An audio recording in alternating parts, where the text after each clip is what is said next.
Raiganj blood ব্যাংকের রক্ত সংকট মেটাতে রক্তদান শিবির অনুষ্ঠিত হলো হেমতাবাদ থানার পুলিশের উদ্যোগে। রবিবার দুপুরে হেমতাবাদ গৌরাঙ্গ ক্লাবে রক্তদান শিবিরটি অনুষ্ঠিত হয়। এদিনের এই রক্তদান শিবিরে 40 জন রক্তদাতা স্বেচ্ছায় রক্তদান করেন। প্রত্যেক রক্তদাতার হাতে এদিন শংসাপত্র তুলে দেওয়া হয়। হেমতাবাদ থানার আইসি সুজিত লামা, বিশিষ্ট সমাজসেবী নারায়ণ দাস সহ অন্যান্য পুলিশ আধিকারিকেরা উপস্থিত ছিলেন এদিনের এই রক্তদান শিবিরে। পুলিশের এই উদ্যোগকে সাধুবাদ জানিয়েছেন এলাকার সাধারণ মানুষ। ভাঙন কবলিত এলাকা পরিদর্শনে গিয়ে এলাকাবাসীদের বিক্ষোভের মুখে পড়লেন রাজ্যের মন্ত্রী তথা মালদার হরিশ্চন্দ্রপুরের বিধায়ক তাজমুল হোসেন এবং অন্যান্য আধিকারিকেরা। রবিবার হরিশ্চন্দ্রপুর 2 নম্বর ব্লকের রশিদপুর গ্রামে ভাঙন কবলিত এলাকা পরিদর্শনে যান মন্ত্রী এবং ব্লক প্রশাসনের আধিকারিকেরা। ভাঙন রোধ, পুনর্বাসন সহ বিভিন্ন দাবিতে সরব হয়েছেন এলাকাবাসীরা। হুল দিবস উপলক্ষে গাজল ব্লক আদিবাসী সিঙ্গেল অভিযানের উদ্যোগে বিভিন্ন কর্মসূচি পালিত হলো রবিবার। এদিন বিদ্রোহী মোড়ের সাংগঠনিক কার্যালয়ে প্রথমে সিধু কানু এবং বিরসা মুন্ডার প্রতিকৃতিতে মাল্যদান করে তাদের শ্রদ্ধা জানান সংগঠনের সদস্যরা। এরপর একটি র্যালি গাজল শহর পরিক্রমা করে।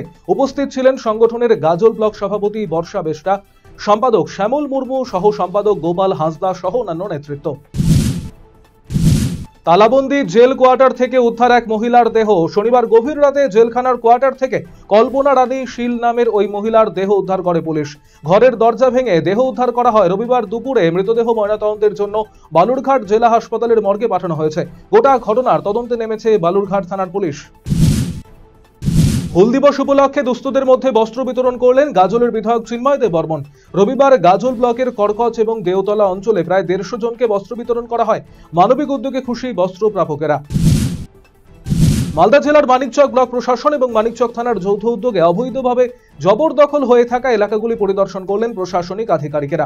রবিবার দুপুরে মানিকচক থানার অন্তর্গত মানিকচক বাজার এবং মথুরাপুর বাজার এলাকা ঘুরে দেখেন মানিকচক ব্লকের বিডিও অনুপ চক্রবর্তী, মানিকচক থানার আইসি পার্থ সারথী হালদার সহ প্রশাসনের আধিকারিকেরা। জনবহুল এলাকা যানজট মুক্ত এবং সাধারণ মানুষের নিরাপদভাবে চলাফেরার উদ্দেশ্যে রাজ্য সরকারের নির্দেশ মতো জবরদখলকারী এবং রাস্তার ফুটপাত দখল করে থাকা দোকানপাট সরিয়ে নেবার এদিন নির্দেশ দেওয়া হয়েছে। অবশেষে আউটডোর অচলাবস্থা সাময়িকভাবে কাটল রায়গঞ্জ মেডিকেল কলেজ ও হাসপাতালে।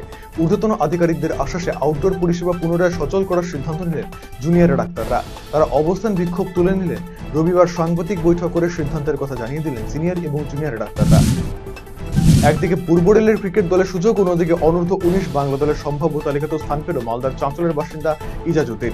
শনিবার সে বাড়ি ফিরতেই উৎসবের আবহ এলাকায়। ওদের মুখে কথা নেই, ওদের কানে শব্দ পৌঁছায় না, তবে ওদের ভাষা আছে। নিজস্ব ভঙ্গিতে সেই ভাষায় ওরা ভাব প্রকাশ করেন। সেই ভাব প্রকাশের মাধ্যমে একে অপরের সঙ্গীকে খুঁজে পেলেন দুজনেই। মনের আওয়াজে বিবাহ বন্ধনে বাঁধা পড়ল মালদার বাসিন্দা রিঙ্কি এবং উত্তরপ্রদেশের বাসিন্দা রাজীব।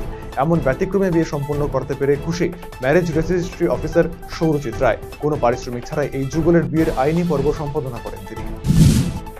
পকেটের মোটা টাকা খরচ করে বাংলাদেশ থেকে এনেছিলেন বিশ্বের সবচেয়ে দামি আম মিয়াজাকি। দীর্ঘ প্রচেষ্টার পর গাছে ধরেছিল ফল। শখের আম গাছে আম এসেছে দেখে খুশি চেপে রাখতে পারেননি তিনি। আনন্দ ভাগ করে নেন অনেকের সাথেই। সেই খবর প্রকাশ হয় সংবাদ মাধ্যমে। এরপরেই গাছ থেকে চুরি হয়ে গেল বিশ্বের সব থেকে দামি মিয়াজাকি আম। আর এতেই হতাশ গঙ্গারামপুর পুরসভার 8 নম্বর ওয়ার্ডের ইন্দ্রনারায়ণপুর আউট কলোনির বাসিন্দা তথা পেশায় শিক্ষক সুদীপ্ত সাহা।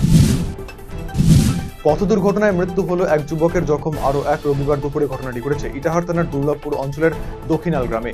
এদিন ইটাহারের পতিরাজপুর হাট থেকে বাজার করে রঞ্জিত সোরেন ওই যুবক বাইকে করে ফিরছিল। সেই সময় একটি পিকআপ ভ্যান মোটরসাইকেলটিকে ধাক্কা মারলে ঘটনাস্থলে মৃত্যু হয় রঞ্জিত সোরেনের। জখম হয় তার সঙ্গী। ঘাতক গাড়ির খোঁজ শুরু করেছে ইটাহার থানা পুলিশ। সারা দেশের পাশাপাশি উত্তর দিনাজপুর জেলাতেও মহাসম্মানের সঙ্গে হুল দিবস পালন করা হয়। রবিবার হেমতাবাদের ঠাকুরবাড়ি এলাকায় সিধু কানু মূর্তিতে আদিবাসী দশমাঞ্চি বাবা কমিটির উদ্যোগে হুল দিবস উদযাপন করা হলো। এদিনের অনুষ্ঠানে উপস্থিত ছিলেন হেমতাবাদ থানার ট্রাফিক অফিসার শিব শঙ্কর রায়, গণেশ টুডু, পলাশ মার্ডি, সুকু হেমব্রম সহ অন্যান্যরা। এদিন হুল দিবসের তাৎপর্য আলোচনা করার পাশাপাশি আদিবাসী নাচ গানের আয়োজন করা হয়। পাশাপাশি সকলের মধ্যে খিচুড়ি বিতরণ করা হয়। আর কদিন বাদই রায়গঞ্জ বিধানসভার উপনির্বাচন, যাকে ঘিরে জোরদার প্রচার করছেন তৃণমূল কংগ্রেস প্রার্থী কৃষ্ণ কল্যাণী। কৃষ্ণ কল্যাণীর সমর্থনে রবিবার বিশেষভাবে সক্ষম মানুষদের মিছিল অনুষ্ঠিত হয়। উপস্থিত ছিলেন অর্ণব মণ্ডল, পায়েল মণ্ডল সহ অন্যান্যরা। রায়গঞ্জ স্টেডিয়াম থেকে মিছিলটি শুরু হয়ে রায়গঞ্জ শহর পরিক্রমা করে ঘড়ি মোড়ে গিয়ে শেষ হয়। পুরনো বাড়ি ভেঙে পড়ে মৃত্যু হলো এক শ্রমিকের, আহত আরো একজন। ঘটনায় চাঞ্চল্য মালদার ইংরেজ বাজারে। খবর পেয়ে ঘটনাস্থলে আসে ইংরেজ বাজার থানার পুলিশ, দমকল এবং পুরসভা কর্তৃপক্ষ। রবিবার উত্তর দিনাজপুর জেলার করণদিঘি ব্লকের অন্তর্গত বালিয়া আদিবাসী গ্রামে পালিত হলো হুল দিবস। বালিয়া গোল্ডেন আদিবাসী ক্লাবের পরিচালনায় সিধু কানহুর মূর্তিতে মাল্যদানের মধ্যে দিয়ে হুল দিবসের সূচনা করেন উত্তর দিনাজপুর জেলা পরিষদের সভাধিপতি পম্পা পাল। উপস্থিত ছিলেন স্থানীয় বিধায়ক গৌতম পাল, যুগ্ম সমষ্টি উন্নয়ন আধিকারিক বাপ্পাদিত্য রায়, করণদিঘি পঞ্চায়েত সমিতির সদস্য বলাই হাঁসদা সহ অন্যান্যরা। এদিন আদিবাসী নৃত্য সঙ্গীতের মধ্যে দিয়ে গ্রামের আদিবাসী সমাজের মানুষেরা হুল দিবস পালন করেন। সামনে রায়গঞ্জ বিধানসভার নির্বাচনের দিন যতই এগিয়ে আসে ততই বাড়ছে নির্বাচনী প্রচারের ঘনঘটা। দিনরাত এক করে প্রচার চালিয়ে যাচ্ছেন তৃণমূল কংগ্রেস প্রার্থী কৃষ্ণ কল্যাণী। রবিবার তার সমর্থনে শিক্ষক সমাবেশ অনুষ্ঠিত হলো রায়গঞ্জে। তৃণমূল অনুমোদিত বিভিন্ন শিক্ষক সংগঠনের প্রতিনিধিদের নিয়ে এই কর্মসূচি অনুষ্ঠিত হয় রায়গঞ্জের মিউনিসিপাল পার্কের সভাকক্ষে। উপস্থিত ছিলেন প্রার্থী কৃষ্ণ কল্যাণী, কানাইয়ালাল আগরওয়াল, সন্দীপ বিশ্বাস, তিলক চৌধুরী, গৌরাঙ্গ চৌহান সহ অন্যান্যরা। মুখ্যমন্ত্রীর নির্দেশের পরেই হকার্স সমস্যা সমাধানে রবিবার বৈঠকে বসলেন মালদা জেলা প্রশাসনের আধিকারিকেরা।